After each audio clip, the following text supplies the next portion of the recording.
The first orange survey stake appeared before sunrise. Sarah Whitmore saw it from her kitchen window, while the coffee was still dripping into the pot. It stood in the dry grass near the eastern fence line, bright and unnatural against the brown pasture, as if someone had planted a warning there in the night. For a moment, she thought one of the cattle had dragged something from the road. Then she saw the second stake, then the third.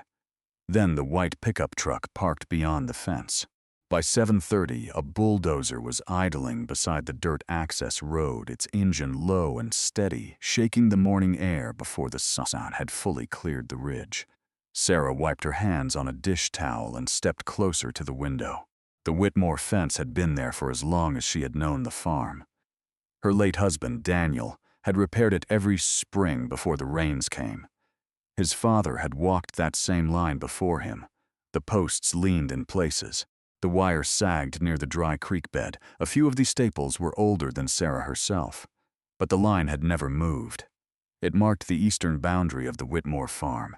216 acres, one farmhouse, one barn, one dry creek bed, a narrow dirt road, and a fence line that had survived storms, droughts, cattle pressure, and 3 generations of people who believed you maintained a boundary by walking it.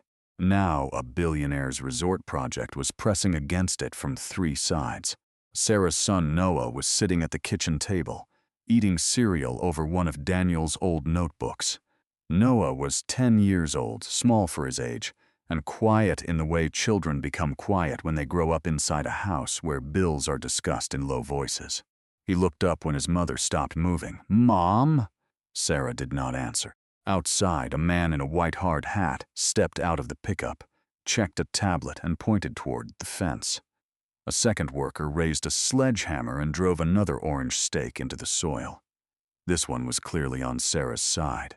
Noah slid off the chair and came to the window. "Is that ours?" Sarah's hand tightened around the dish towel. "Yes," she said. The land beyond the Whitmore farm had changed fast that year. 6 months earlier, Victor Harlan had bought nearly every ounce of from families who could no longer afford taxes, repairs, or the kind of patience old land required.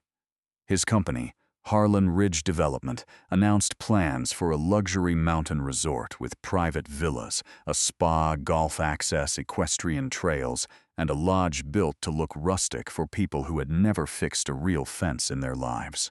The county newspaper called it the largest private investment in the valley in 40 years. At the public meeting, Victor stood under fluorescent lights in a navy suit and said the project would bring jobs, growth, and renewed purpose to a forgotten rural area. Sarah sat in the back row and listened while men described the land around her as underused. They called her farm the remaining interior parcel. Not home, not family ground, not Daniel's last place. Just a parcel. 3 weeks later, the first purchase offer arrived. Then a second, then a third. Each one larger than the last, but still smaller than the cost of losing the only place Noah had ever known. Sarah declined every offer in writing. She kept copies in the metal filing cabinet Daniel had used for farm records. Then the tone changed. The letters became less polite. One said the resort access route would be substantially more efficient if the Whitmore property were incorporated into the development. Another said Sarah's refusal to sell created logistical complications. A third said Harlan Ridge reserved all rights regarding boundary clarification. Boundary clarification. Sarah had read that phrase 3 times. Now she was looking at orange stakes in her field. By noon, the man from the white pickup came to her gate. His name was Grant Cole. He introduced himself as the field supervisor for Harlan Ridge Development. He wore a reflective vest, a company polo shirt, work boots, and the flat expression of a man who had already decided the conversation was only a formality. Sarah stood on the inside of the gate. Noah stood beside her, holding the notebook under one arm. Grant said, "Mrs. Whitmore, we're beginning preparation work along the east build zone." Sarah looked past him at the stakes. "Those are on my land." Grant glanced at his clipboard. "Our updated working survey shows the development line farther west than previously understood. There is no updated boundary." Grant gave a small smile. These old rural fence lines are often inaccurate. Sarah felt the words land harder than they should have. Old rural fence lines, as if the fence was a guess, as if Daniel had guessed, as if Daniel's father had guessed, as if the land itself had not been telling the same story for decades. She said, "That fence is the property line." Grant looked at Noah, then back at her. "Mom, I'm not here to argue property law. If you have concerns, you can contact Harlan Ridge Legal." Noah watched Grant's face carefully. "Can we see the survey?" Noah asked. Grant looked down at him. "That's company documentation." Noah did not blink.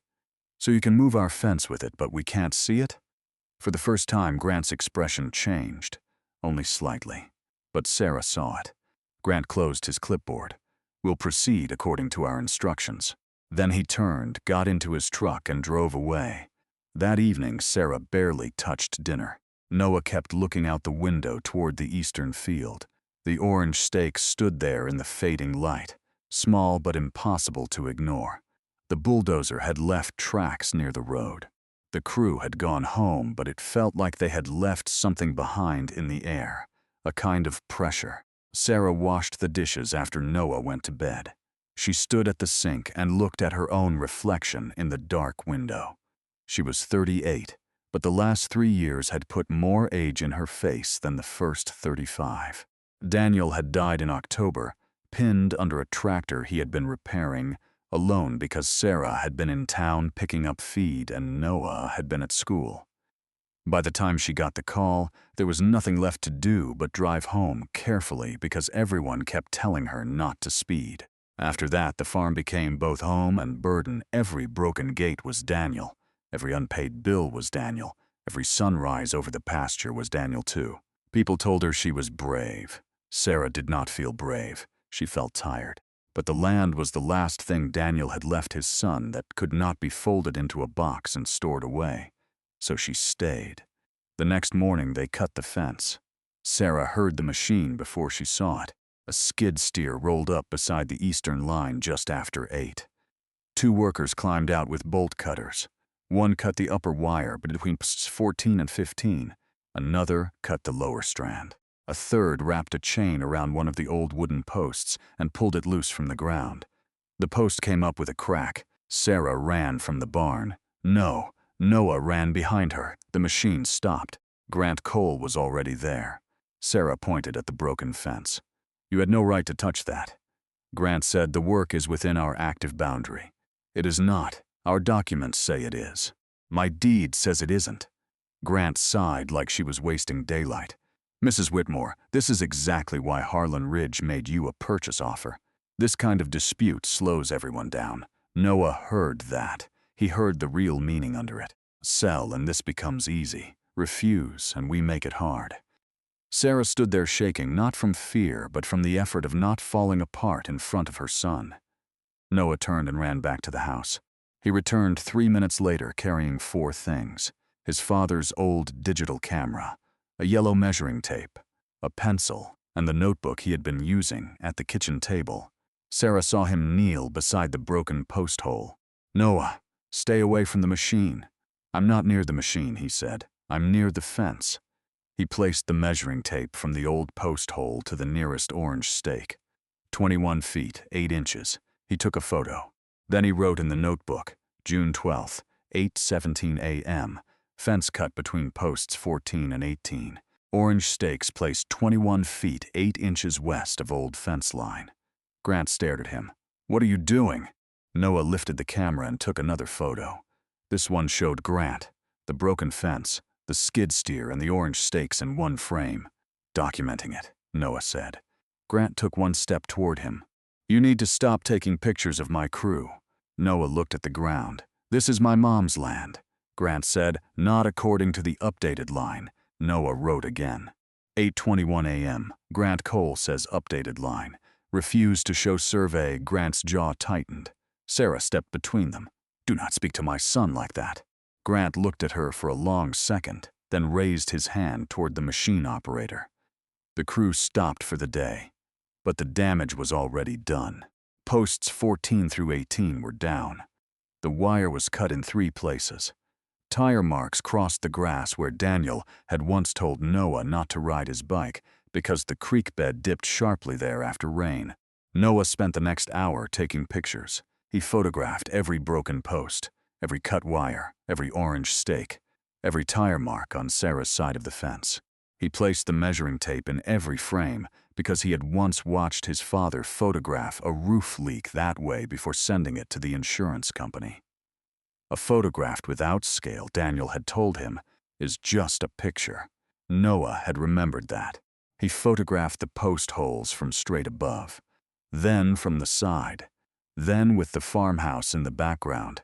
He photographed the skid steer tracks before the crew could smooth them over. He photographed Grant's white pickup with the company logo on the door. Sarah watched him for a while, stunned by how calm he was. Then she went inside and called Elias Reed. Elias had an office above the hardware store in town. He had handled Daniel's estate after the accident. He was not a big city attorney. His suits never fit perfectly. His printer jammed at least twice a week. But he knew land records, county permits, and the kind of men who used expensive paper to make ordinary people doubt what they knew. Sarah told him about the orange stakes, the fence, Grant Cole, and Noah's photos. Elias asked one question. "Do you still have Daniel's survey folder?" Sarah looked toward the hallway. "I think so." "Find it. Do not hand the original to anyone from Harlan Ridge. Do not let them photograph it. Do not let them borrow it. And tell Noah to keep documenting everything." Sarah looked through the window. Noah was kneeling near post 16, writing in the notebook. "He already is." Elias was quiet for a moment. Then he said, "Good."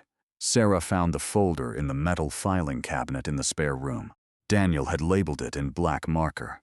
Whitmore East Boundary Survey, 2011. Inside was a certified map from a licensed surveyor in Billings. Daniel had ordered it after a dispute years earlier over the creek access road. The map showed the eastern boundary in detail with 4 marked points along the fence. Point A, Point B, Point C, Point D. Point C was near the low sagebrush patch beside the exact section where Harlan Ridge had cut the fence. Noah leaned over the kitchen table when Sarah spread the map open. "What does this circle mean?" Sarah read the small label beside it. "Set iron cap. Boundary marker." Noah looked toward the window. "There's supposed to be a marker in the ground?" Sarah nodded.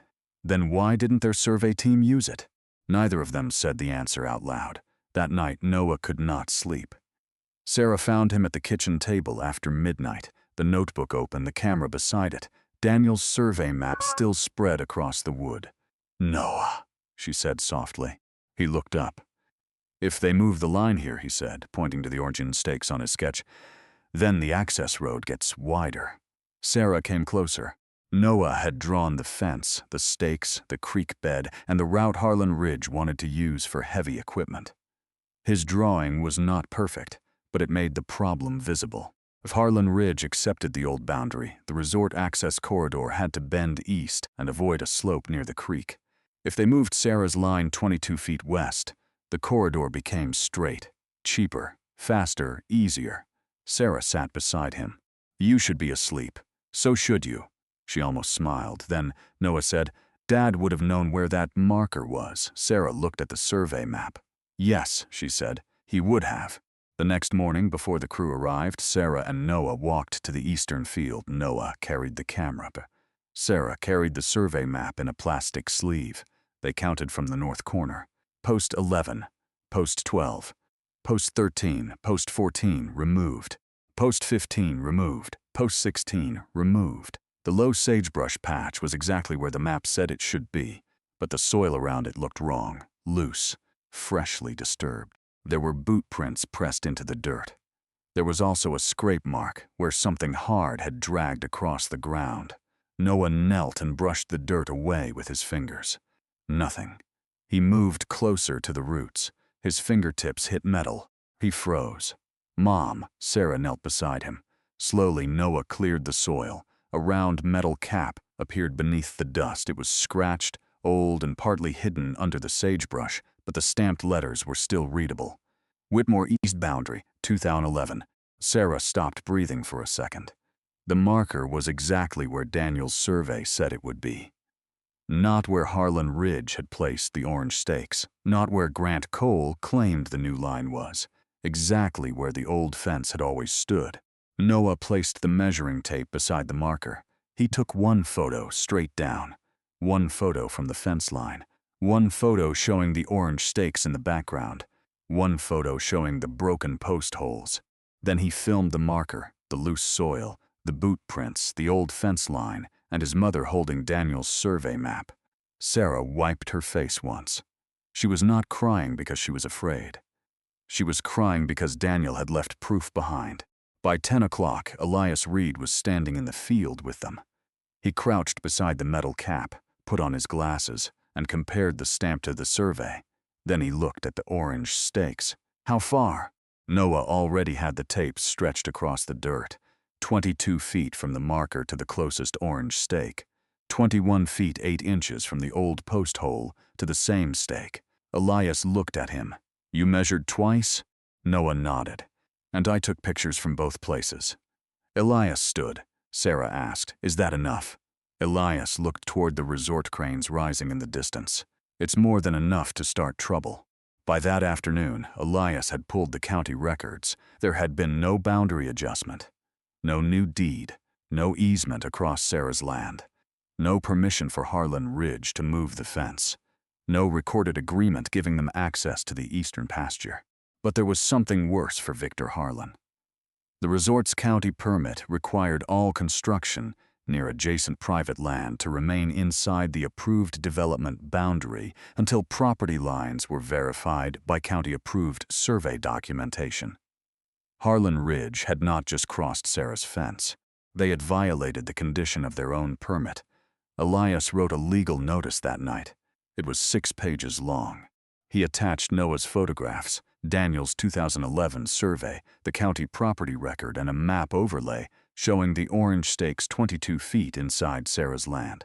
He included a timeline. June 11th. Orange stakes placed west of existing Whitmore fence. June 12th, 8:17 a.m. Fence cut between posts 14 and 18. June 12th, 8:21 a.m. Grant Cole claimed updated boundary but refused to provide survey. June 13th, iron cap boundary marker discovered beneath loose soil beside sagebrush patch. June 13th, marker confirmed against 2011 survey. Then Elias added the sentence that made Sarah sit very still when he read it aloud. The available documentation suggests Harlan Ridge Development entered private property, removed boundary fencing without permission, and conducted construction preparation outside the permitted development boundary. The letter went to Harlan Ridge Development. It also went to the county planning office, the building permit division, and the county recorder. 3 days later, Victor Harlan came to the farm. He arrived in a black SUV with 2 attorneys and a second vehicle behind him. He stepped out wearing a navy suit and polished shoes that looked absurd in the dust. Sarah recognized him immediately. Everyone in the county did. His face had been in the newspaper for months under headlines about progress, jobs, and investment. Victor looked at the broken fence, then at the farmhouse. Finally, he looked at Sarah. Mrs. Whitmore, he said, this has become unnecessarily dramatic. Elias stood beside her with his briefcase. Sarah said, your crew cut my fence. Victor smiled. My crew acted according to the information available at the time.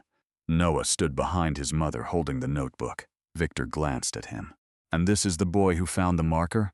Noah did not answer. Victor's smile widened. Well, that is quite a story. Elias opened his briefcase. It is also documented. He handed Victor a copy of the survey overlay. We are requesting immediate restoration of the fence, suspension of work within 100 feet of the Whitmore boundary, reimbursement for legal and survey costs, and written acknowledgement that Harlan Ridge entered private property without permission. Victor did not take the paper at first. One of his attorneys did. Victor looked at Sarah. You understand I offered you more than this farm is worth. Sarah said, you offered me money for land that was not for sale. Victor's face hardened. Mrs. Whitmore, I am building a $180 million resort. I cannot redesign an access corridor because of one old fence. Noah spoke before Sarah could. It isn't just a fence. Victor looked at him. Zoe said, it's the boundary. Elias looked down, almost smiling. Victor did not. He turned to his attorney, handled this. Then he got back into the SUV. But he did not look as confident when he left. If you're still watching, this is where the story changes. Because what Noah found in the dirt was only the first piece of proof. The county scheduled a review hearing for the following Thursday. Before that hearing, Harlan Ridge tried to control the story. A statement appeared on the resort's project website saying the company was working through a minor boundary misunderstanding with a neighboring property owner. The local paper repeated the phrase the next morning. Minor boundary misunderstanding. Sarah read the article at the kitchen table and pushed it away. Noah looked at her. Are they talking about us? Sarah nodded. They make it sound like we're confused. Elias called an hour later. Ignore the article, he said. It says minor. That word is for the public. The documents are for the county. Sarah looked out toward the broken fence. I don't want to be in the paper. I know, Elias said. But they want you embarrassed. They want you tired. They want you to settle before anyone important looks closely. Sarah closed her eyes. And if I am tired, then let the records do the talking. The hearing room was full. Sarah had never liked public meetings. She did not like microphones. She did not like sitting under fluorescent lights while strangers looked at her like she was either brave or difficult, depending on which side they were on. But Noah sat beside her with his notebook on his lap. Elias sat on her other side. Across the aisle, Victor Harlan sat with 3 attorneys. Grant Cole sat behind them, arms folded, eyes fixed on the floor. The county commissioner began with the permit issue. Harlan Ridge argued that the fence removal had been accidental. They said the orange stakes were preliminary markers. They said the iron cap had been hidden by vegetation and was not visible to the crew. They said no final construction had occurred on Sarah's land and that the matter should be resolved privately. Then Elias stood. He did not raise his voice. He placed Noah's photograph on the screen. The old fence, the cut wire, the removed posts, the orange stakes, the measuring tape, the metal survey marker, the boot prints around the sagebrush, the scrape marks in the soil. Then Elias paused. Noah, he said, did you record video the day before you found the marker? Sarah turned to her son. She had not known about this. Noah nodded. I recorded the workers near the bush because the dirt looked fresh. Elias played the video. It was shaky, only 23 seconds long, but it was clear. 2 workers stood near the sagebrush patch. One pushed loose soil toward the base of the bush with his boot.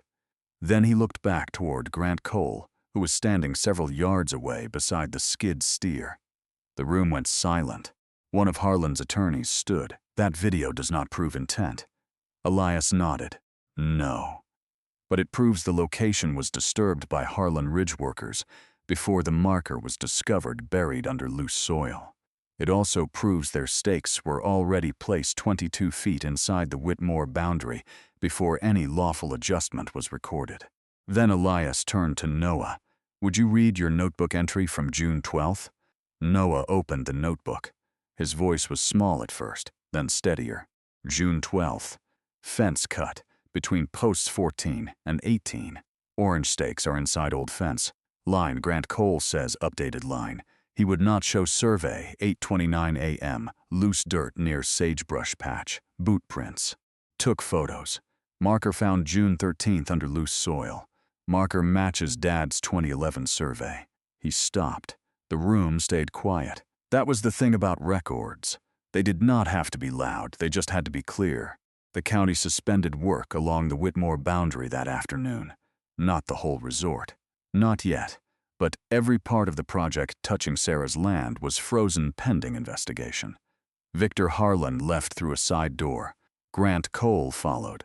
2 days after the hearing, 2 neighbors came to Sarah's farm.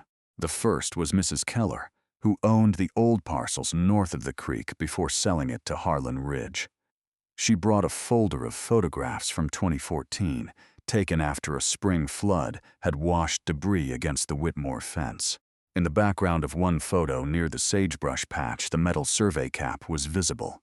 Not buried, not hidden, visible. The second neighbor was Tom Arledge, a retired county road worker. He remembered Daniel arguing with a contractor years earlier about the same boundary. Tom had been there when the 2011 surveyor marked the line. He did not want to get involved at first. He said he did not like lawyers. But after reading the article calling the issue minor, he drove to Sarah's house and told her Daniel had been right then, and Sarah was right now. Elias took statements from both. The case became stronger. Harlan Ridge sent its first settlement offer 2 weeks later. They offered to repair the fence and resolve the misunderstanding if Sarah agreed not to pursue further claims or public comment. Elias read the letter at her kitchen table. Then he pushed it aside. They want to fix the fence and write the story their way. Sarah looked exhausted. The cattle had been unsettled since the fence came down. Noah had started checking the window every time a truck passed. The farm felt watched. The entire valley had opinions now. Some people said Sarah was standing up for property rights. Others said she was blocking jobs. Sarah asked, "What happens if I say no?" Elias said, "Then we keep going. What happens if I say yes?" Then they repair the fence. They admit nothing. And the next time someone wants to move a rural boundary quietly, they will know this worked. Noah looked at Daniel's survey map lying open on the table. "Dad kept that because it mattered," he said. Sarah looked at him. Noah said, "If they write it wrong, the next person has to fight it again." That was when Sarah knew. She told Elias no. The county ordered an independent survey. This time, Harlan Ridge could not choose the surveyor alone. A licensed surveyor from Billings spent 2 full days walking the eastern boundary. He checked the coordinates. He verified the iron cap. He measured the old post holes. He compared Daniel's 2011 survey to the county record and to the newly provided 2014 flood photo. Noah followed from a distance with permission, writing down what he could understand. The surveyor noticed. At the end of the second day, he said, "You like records?" Noah nodded. The man said, "Good. Land without records becomes somebody else's story." His report came back 12 days later. The Whitmore boundary was exactly where Sarah said it was. The orange stakes had been placed 22 feet inside her land. The fence had been removed from private property without permission. The survey marker matched the 2011 filing, and Harlan Ridge had exceeded the approved construction boundary. This time, Victor did not come to the farm. His lawyers did. They arrived with clean folders, careful voices, and a different kind of politeness. They no longer talked about old fence lines. They no longer said boundary clarification. They no longer called it minor. They sat at Sarah's kitchen table, the same table where Noah had labeled every photo and where Daniel had once kept the farm books. The settlement took 3 hours. Harlan Ridge agreed to rebuild the fence on the original line. They agreed to repair the pasture. They agreed to reseed the disturbed soil. They agreed to pay Sarah's legal fees, the independent survey cost, and the cost of replacing the damaged section of grazing land. They agreed to install a temporary barrier so no construction vehicle could enter within 100 feet of the Whitmore boundary. Then Elias pushed one final page across the table. A written acknowledgement. 3 sentences. Harlan Ridge Development acknowledges that construction activity entered the Whitmore property without her permission. Harlan Ridge Development acknowledges that the eastern boundary of the Whitmore farm is confirmed by the 2011 survey and the independent county survey. Harlan Ridge Development agrees not to conduct any future work within 100 feet of the Whitmore boundary without written notice and county approval. One of Harlan's attorneys read it twice. "Mr. Harlan will not like this wording," Elias said. "Then Mr. Harlan can explain the video at the next hearing." The lawyers asked for a private call. They stepped outside. Sarah sat quietly. Noah looked at the acknowledgement on the table. "Will they sign it?" Elias said. "They will if they understand what happens if they don't," Sarah asked. "And what happens?" Elias looked at the window toward the field. "The county keeps digging. Their permit stays frozen.